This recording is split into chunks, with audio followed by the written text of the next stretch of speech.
A generation ago, a new book by a fiction writer was anticipated with the kind of excitement and buzz that is not seen anymore. In the age of internet, information, and images, many publishers doubt the younger generation reads very much. Who and what are the future of American fiction? Joining me, David Foster Wallace, whose 1,000-page novel, Infinite Jest, has become the season's most talked-about book. Jonathan Franzen, his latest book is Strong Motion. And Mark Lehner, author of Tooth Imprints on a Corn Dog. Welcome. It's great to have all of you here. And the reason we have convened you here is to talk about that very subject. Mark, let me begin with you. I mean, what's happening to fiction, you think, and its appeal to young people today? I don't know who young people are and where the division is, but... I don't know. In a way... Is there an audience, you think? I mean, is it growing? Is it decreasing? Is it impacted by all these things we talk about? You know, honestly, it's something I never think about as a writer. There's an image I have of Bobby Fischer, you know, the chess player, when he was a kid, 16, 15, and he's in his room every night listening to WABC on some little transistor, playing through all the chess games of history, you know, obsessively. Yeah. I don't think at that point he cared about how popular chess was or who was interested in it or not. It was just his obsession, his compulsion, what he did. He knew at that point. And that's pretty much how I feel about it. You know, I'm not, I didn't sign on as a sociologist or a professor, or I mean, this is what I do. I write these books, and I'm loyal. I mean, I'm grateful for whatever loyal readership I have and privileged by it, and sort of write for that readership. So generally, I don't get the sense when I go out there, if I go out on a book tour, for instance, this is just, you know, my empirical evidence is that there seems to be a lot of interest in books out there. Notwithstanding all the distractions, notwithstanding the internet and all that, notwithstanding the technology that plays out there. I think notwithstanding the distractions. I don't think additional media supplant other media. I think they crowd it. I think they sort of impact on the kinds of readers we have. But I'm not certain that there are less readers, and I'm not certain that there are less enthusiastic readers. And I'm certain that there are more readers out there for me that haven't read my book. So I guess once I exhaust them, then I'll worry about it. Does any of these questions we're talking about influence the way, how you write and the way you write? And I mean, because your style is unique and different. Well, I was listening to what Mark said. In a way, I agree. If you think about that stuff, like the size of the audience and how much it will appeal to a reader, you go nuts fairly quickly.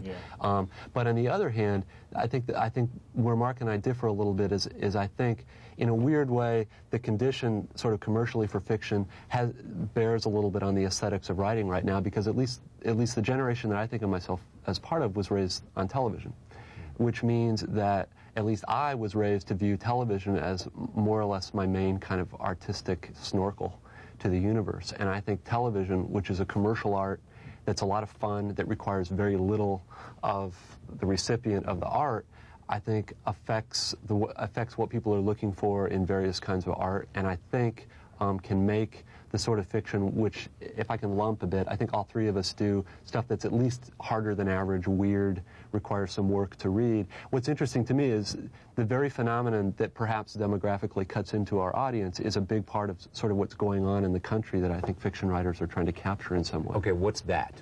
Oh, boy. I hope this is a 4-hour segment. Well, okay, it is. Go. Reduced by 3 hours and 45 minutes. I guess as far as I can see, fiction for me, mostly as a reader, is a very weird double-edged sword. On the one hand, it can be difficult and it can be redemptive and morally instructive and all the good stuff we learn in school. On the other hand, it's supposed to be fun. It is a lot of fun, and what drew me into writing was mostly memories of really fun rainy afternoons spent with a book. It was a kind of a relationship. And why did that draw you into writing? Because I mean, the love of the book made you want to make them be a part of the. Well, I think, see, this gets real abstract. I think part of the fun for me was being part of some kind of exchange between consciousnesses, a way for human beings to talk to each other about stuff that we normally can't talk about. Like, we're sure not going to be able to talk about this stuff here, you know. The thing that interests me in a lot of the stuff I think that I do has to do with, I think, a lot commercial entertainment, its efficiency, its sheer ability to deliver pleasure in large doses changes people's relationship to art and entertainment. It changes what an audience is looking for. I would argue it changes us in deeper ways than that, and that some of the ways that commercial culture and commercial entertainment affects human beings is one of the things that I sort of think serious or arty fiction ought to be doing right now. And it cuts in a different way too, because I think 50 years ago somebody setting out to write a scene at a precinct house basically, would go to a precinct house and feel that pretty much anything they had to say about it would be fresh and interesting. And now, if I sit down to write about, I basically won't write about a precinct house because I see so many of them on TV. They do such a slick job. I'm completely captivated by that, and so that's in my head whether I want it to be in my head or not. And in your reader's head. And in my reader's head as well. And so I consider myself my own reader, and so I kind of consult my entertainment habits. So to say that I don't think about an audience is both true and not true, because I think about myself as an audience, and that audience is one that has had its expectations regarding all kinds of narrative art profoundly changed by what's happened in the last 50 years. I think it's a tough audience. I mean, if we can make a monolith out of this audience we're talking about, for the sake of discussion, a young audience raised on television is used to receiving its entertainment in these kinetic bursts. And it's tough to sway people like that to a book, to reading a book. I mean, if you go to public places now, first of all, I think one of the terrible things that's happening, I mean, I watch a lot of TV myself. I don't think it's evil in any sense, but I do think compulsory viewing of television is evil. One of the last refuges in which we can read anymore are these sort of It's an obscure state. It's only in Rhode Island. Well, and it's only between 9 and 12:30 too. Exactly. It could be worse. A brutal regime. we have these That's right. Dictatorial, I'd say. now what was I going to say? These sorts of interstitial zones where people read, like waiting for planes, waiting for things. That's sort of the last refuge of peace and quiet. Well, it's no longer, because now you go to an airport and they have televisions there. Yeah. So checkout lines. Now we're dealing with people who almost never experience any sort of downtime in their life from electronic media. But I think one of the things I've always tried to do is accept that as a given, that this is a pretty tough crowd I'm dealing with, and that I have to come up with the kind of work that's able to somehow compete with that. There's in Baudelaire wrote this great little preface to Flowers of Evil where he said, "Hypocrite reader, my brother." I mean, so I have the same kind of feeling where I have realized pragmatically that I have to bond with people. I have to somehow devote my work to people that may not be such great readers anymore. But that sounds as if you're almost saying the opposite of what you started out saying. It sounds like you're molding your fiction very much to the kind of readership you expect, whereas if... No, I wouldn't say molding. I think you have to be aware and realistic and pragmatic about who's reading your work, because I am. I mean, I'm not going to say you don't have to. But my relationship with my readers is somewhat theatrical. I mean, one of the main things I try to do in my work is delight my readers, and and the work is hopefully funny. Right. In order to do that, you have to know who they are. I mean, you have to have some notion of how they're taking in this information and what they're used to play off it in some way. So it's not a matter of molding your work necessarily, but you have to know sort of who the patient is you're dealing with as a doctor. Yeah, but didn't you say, in a sense, to the point, I heard the same thing when we were talking about in the beginning, the Bobby Fischer notion. But he was merely obsessively pursuing chess. He wasn't thinking about the role of chess or all those other questions. I mean, or who was watching who. Well, I'll make a distinction. I mean, I don't think in sociological terms about dwindling readership and why, and when I'm writing. But you do think about who might read my book. I think about the people who do read my books. What are their demands? Yeah, and what their habits are. Well, it's because it's an act of communication. Right. What makes the analogy okay, but also makes it break down, is that part of the Fisher-like obsession Mark's talking about, it consists of a kind of mental and emotional dance with a constructed reader that you figure has a life more or less like yours, and whom, in a weird way, you're talking to. That again, I'm like totally with you about 50% of it. The thing about it is that delight and fun and all that stuff is definitely that's part of what makes art magical for me. But there's another part. There's the part. And see, I'm afraid I'm going to sound like a Puritan or a prig, but there's this part That's okay. Go ahead. with my little weird-looking hat Dave. on. Thanks for No, there's this part that makes you feel full. There's this part that that is redemptive and instructive, where when you read something, it's not just a light. You go, my God, that's me. You know, I've lived like that. I've felt like that. I'm not alone in the world. I mean, you can get very kind of abstract in the way you talk about it. What's tricky for me is, see, it would be one thing if everybody was absolutely delighted watching TV 24/7, but we have as a culture not only an enormous daily watching rate, but we have a tremendous cultural contempt for TV. I mean, from Newton Minus the Vast Wasteland has become kind of culture-wide, such that now TV that makes fun of TV is itself popular TV. There's this way in which we who are watching a whole lot are also aware that we're missing something, that there's something else, there's something more, while at the same time, because television is really darn easy, you sit there, you don't have to do very much, and in many ways... Not easy to do, though.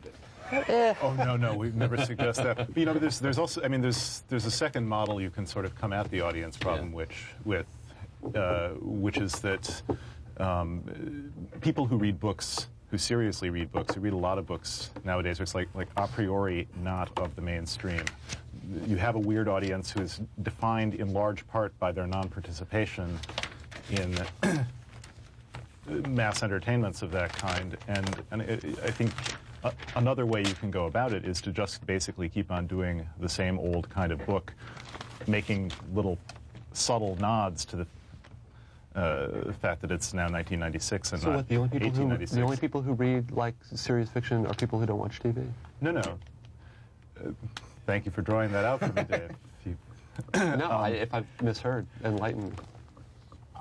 My impression is that people who read a lot of books, just seat of the pants sense is that they do that because they don't fit in some way. At some point in their lives, they've found solace. They've found it necessary to engage with books because the community, the society around them is not giving them everything they need. And I think that's a fair description of a person who continues to read challenging books that require sort of an effort of concentration. Yeah, I want to ask that especially you about that. Do you think that, I mean, your books are known to be, this book is known to be complicated and long, compared even to the internet. Is it simply because that's the way you express what you have to say, or is it some sense of design there? Yeah. There's some sense of design. Part of it, I think, is for me it's weird. I feel like I'm kind of, if you put these two guys in a blender, I am these guys sitting right here. I mean, part of it. One of the things that I want is to do something that is, it's complicated and it's hard. And it's weird, but it's also seductive enough so that you're willing to do the work to go through that. And a lot of that has to do with trying, yes, to be delightful and to have it be delightful. If you put us in a blender. So I'm the one who's not delightful. A very soft blender and not with sharp blades. No, I'm just. I guess. I mean, it's not any kind of tactic or whatever, but I think, at least for me, the way I am as a writer comes very much out of what I sort of want as a reader. And what sort of got me off, when I was reading. And a lot of it has to do with, good Lord, I'm really stretching myself. I'm really having to think and process and feel in ways I don't normally feel. And the book has motivated me to do that. Let me ask this, if we talked all around this, is what you like to read different today than it might have been 10 years ago? What you like to read and why? Oh, 10 years ago, what? GQ, Hardy Boys, yeah, right. exactly. Well, but you know what I mean. I mean, in terms of what's on the landscape today and what you want to read, is it different than it might have been? I don't really read, and I don't read much contemporary fiction, I have to say. Yeah. Why not? I'm not quite sure why not. There may be some anxiety about the influence of it in some way. Just wanting subconscious influence on the way you write. I also love reading nonfiction and just grab it at the library every week. Just books about every sort of thing. And I'm also catching up, I think, on what I should have read. When I was getting high and screwing around all the time. I mean, I'm re-educating myself to some degree. You what? Might want to edit that part. I said I'm finished with that now. Which I found is not a bad thing to do. I mean, it's not a bad thing to read to read the books we were supposed to have read in college. You read mostly then But you don't read contemporary fiction, but do you read Not mostly really. nonfiction then? Mostly nonfiction and then older sorts of things. Mostly, you read what today? If I understand your question, 10 years ago I was reading a lot more avant-garde stuff, and I thought it was very cool. One of my complaints right now is that because I think commercial entertainment has conditioned readers to want kind of more easy fun, I think avant-garde and art fiction has sort of relinquished the field and is now... Basically, I don't read much contemporary avant-garde stuff because it's hellaciously unfun. A lot of really serious Was it literary hellaciously unfun Yeah, 5 years ago and 10 years ago? Well, the stuff I was you reading wanted to 10 read? years ago was avant-garde stuff from like the 60s and early 70s, which, as far as I can see, was kind of the heyday, at least of contemporary avant-garde stuff. But these days, a lot of it is very academic and cloistered, and basically written for critics and college teachers and PhD students. And it's something that I feel a lot more strongly about that than I do about TV. Let me, for those, in a sense, Jonathan, for those who say the novel is dead and the age of fiction is past, you three are witness to what? Or testimony to what? Oh, I'd say we're witness to, we're testimony to the fact that it is not dead, that people are still doing it, that there's still audience for it. It might not be the kind of big clout audience that Mailer and Hemingway had in the 50s. And the novel dead, I think the novel and its audience may be returning to a point before, there was kind of a golden 100 years before TV and movies had fully taken over, but after universal education or nearly universal education had produced a large audience of readers. The novel was the only game in 1880, 1890, 1900. Infinite Jest, David Foster Wallace, Strong Motion, Jonathan Franzen, and Mark Lehner's Tooth Imprints on a Corn Dog. I thank you for coming. Thank you, sir. Thanks, Charlie. My thanks to David Foster Wallace, to Mark Lehner, and to Jonathan Franzen. On Monday, we'll have 2 recent Pulitzer Prize winners and Senator Warren Rudman. See you then.